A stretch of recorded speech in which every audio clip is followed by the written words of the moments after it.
In a Breath by Allie Mae. Over black, a burst of loud, rapid, automatic gunfire. Then written, quote, "Come back, even as a shadow, even as a dream," close quote. Euripides. Fade to interior, teenage girl's bedroom, day.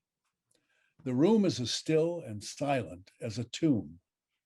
Sunlight streams through shutters, illuminates dust and particles that float and swirl like tiny diamonds in the air, and onto an unmade bed, and clothes and shoes scattered on the floor, and a framed prom picture on the shelf with a dried corsage, and a hairbrush on the dresser beside a dish of rings, jewelry, knickknacks, and makeup scattered across a vanity, and headphones on a chair, and a roll of worn-out ballet point shoes hung on hooks across the wall. The doorknob turns, the door opens partially, stops. Through the crack of the open door, we see a woman, her eyes cast down. When she looks up, piercing eyes look straight ahead. She takes a deep breath. The door creaks open.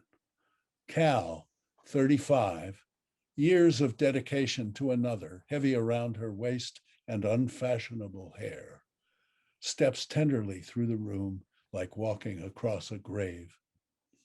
From the center of the room, she looks around pensively.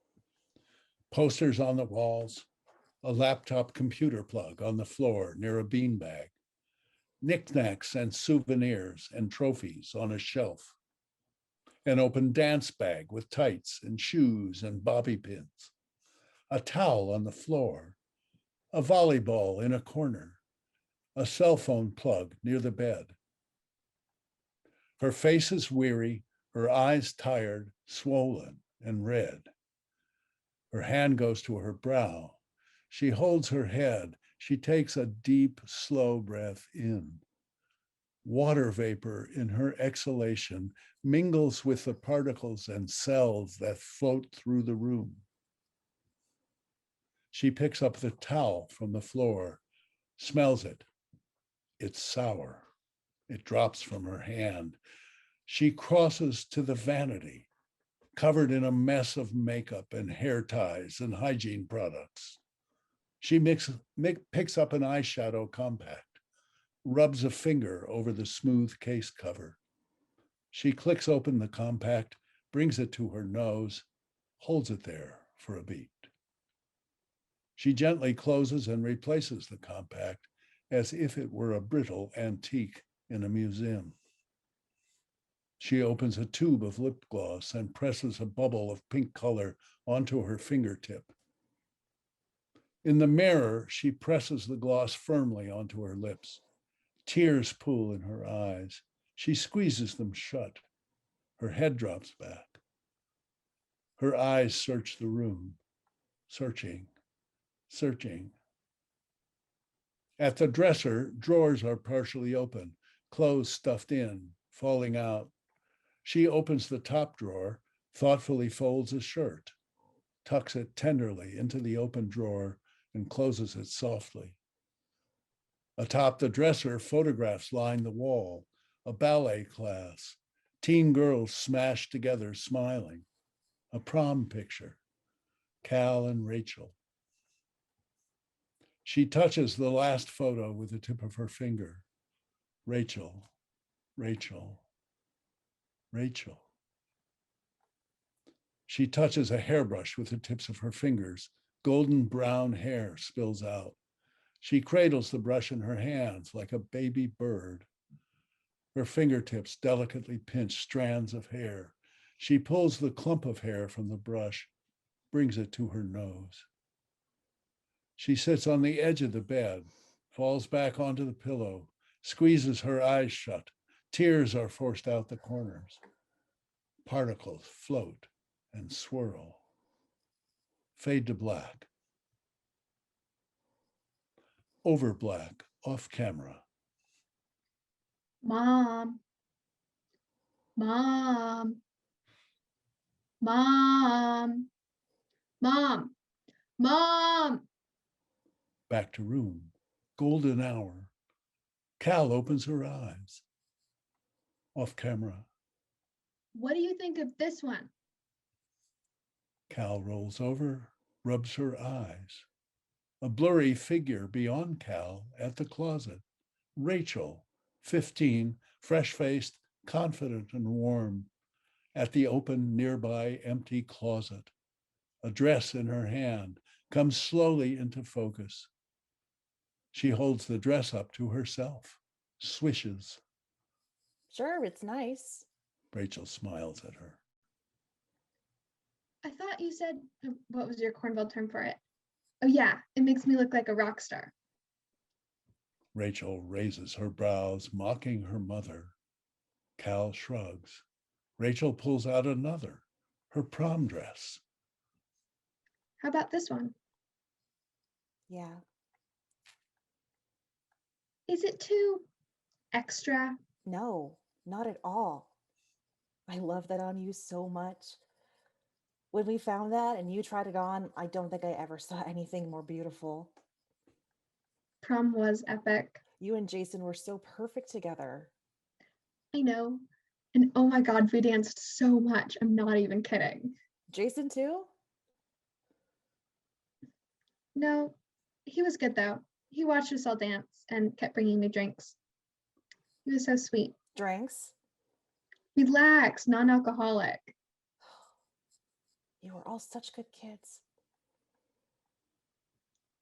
Mom, don't do that.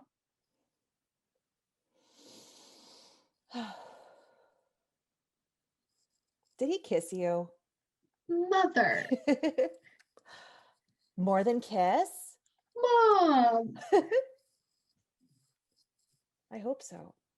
Oh my God, you're so embarrassing. It's beautiful and wonderful to be with a young man in that way, and there's nothing wrong with it. I hope you experienced that. Oh my God, stop it. Sorry.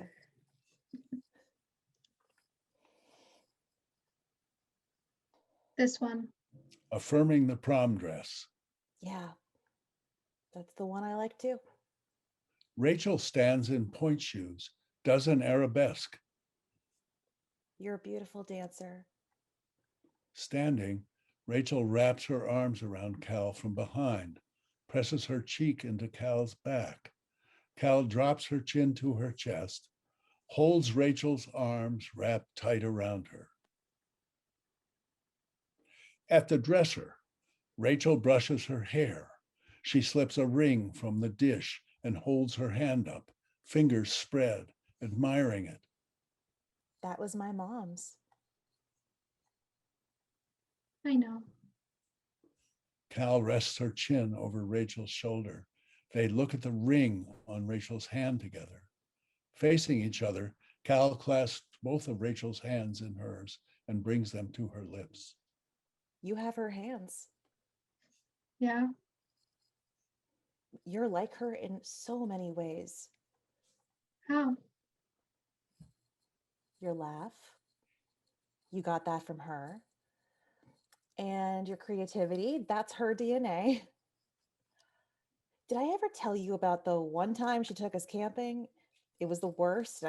I don't think she ever camped before, but whatever, for some reason, she got it in her head that it was something that we should do.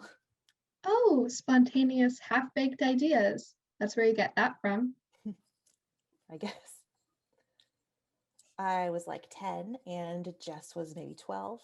We were by a tiny lake and we spent the day chasing frogs and butterflies and picking flowers. It was magic. But Mom forgot to put up the tent. We tried to put it up in the dark, but we didn't have all the pieces. Rachel bounces the volleyball on her knee, watches it go up and down with pride. That sounds like something Jess would do.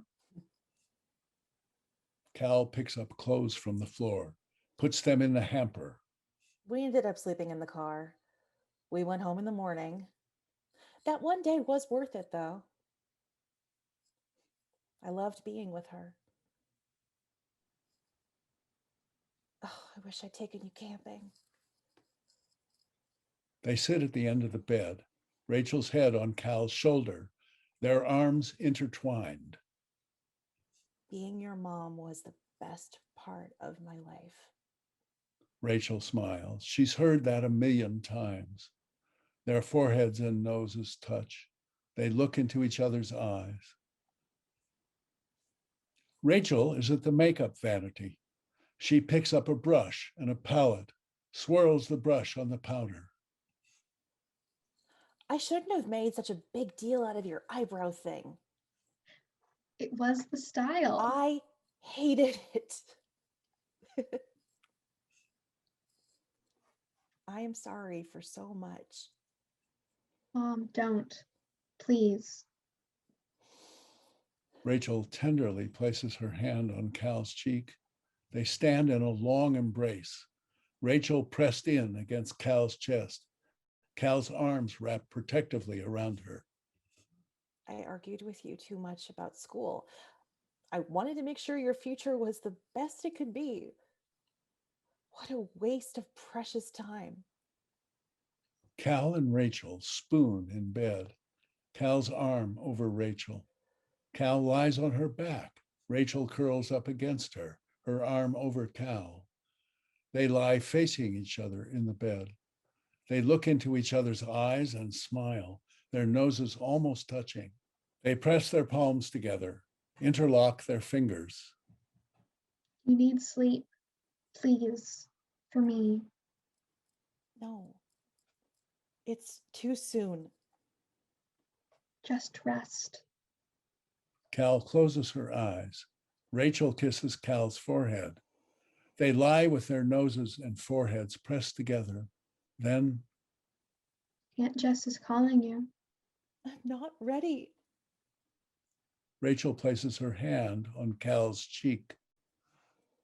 I love you, Mama. Cal places her hand over Rachel's and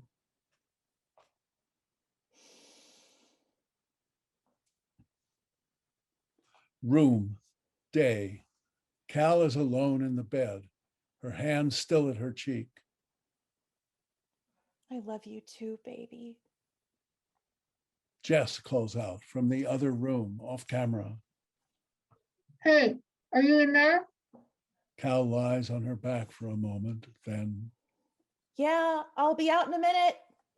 Cal sits with the pillow in her arms, holds it tight for a long beat.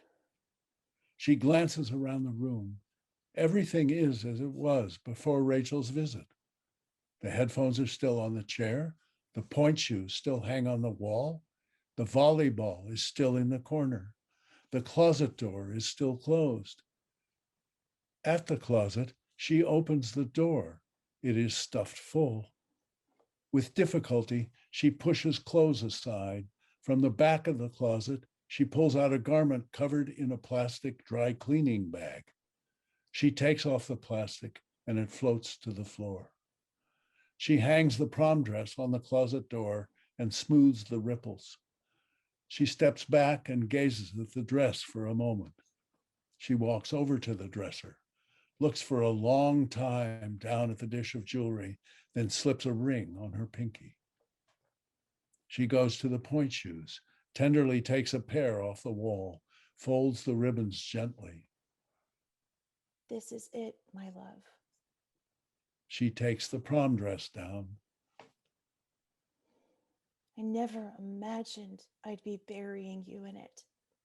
She folds the dress over her arm with the ballet slippers in her hand and leaves the room with the door ajar. Sunlight beams through the window. Outside, a long, unused swing set blows in the breeze. Fade to white.